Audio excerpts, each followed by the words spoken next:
In a quiet suburb nestled against a dark forest, there was an old house that everyone talked about but nobody dared to visit. It stood there with its crumbling facade and broken windows like a sad relic of the past. Legend had it that the house was haunted, host to the vengeful spirit of a woman named Eliza Mallory, who had mysteriously disappeared from the village decades ago. They said she wandered the halls at night, crying for the child she lost, taken from her as part of some cruel, forgotten tragedy. Emily, a curious and bold teenager new to the area, had heard these stories but refused to believe them. Ghosts are for children's tales, she told her friends with a dismissive laugh. Determined to prove them wrong, she decided to enter the house one chilly October night.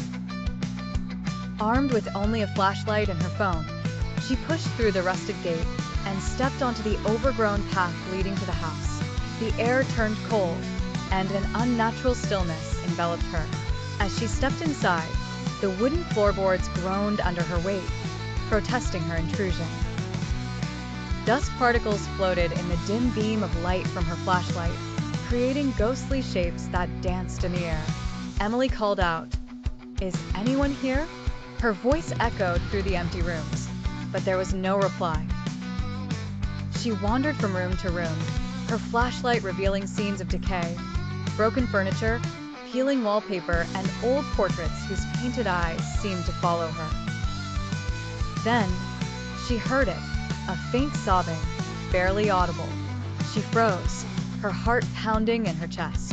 "That's just the wind," she told herself, but the sobbing grew louder, more desperate, filled with sorrow and pain. Emily followed the sound to a small room at the back of the house, a nursery. The air in the room was icy cold, and the sobbing seemed to come from everywhere and nowhere all at once. She saw a shadowy figure standing by the crib. It turned slowly, revealing the hollow, anguished face of Eliza Mallory. Her eyes, full of despair, locked onto Emily's. "Where is my baby?" Eliza whispered, her voice haunting and filled with years of yearning. Emily couldn't move, couldn't speak. Her flashlight flickered and then went out, plunging her into darkness. The sobbing grew louder, almost deafening now, and Emily felt a cold hand on her shoulder. She screamed and ran, stumbling out of the house and not stopping until she was back at her own home, breathless and terrified. The next day, her friends noticed a change in her. Emily was no longer skeptical of the haunted house.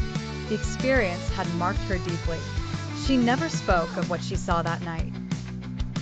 But sometimes, alone in her room, she would hear faint sobbing, as if the echoes of Eliza's sorrow had followed her home.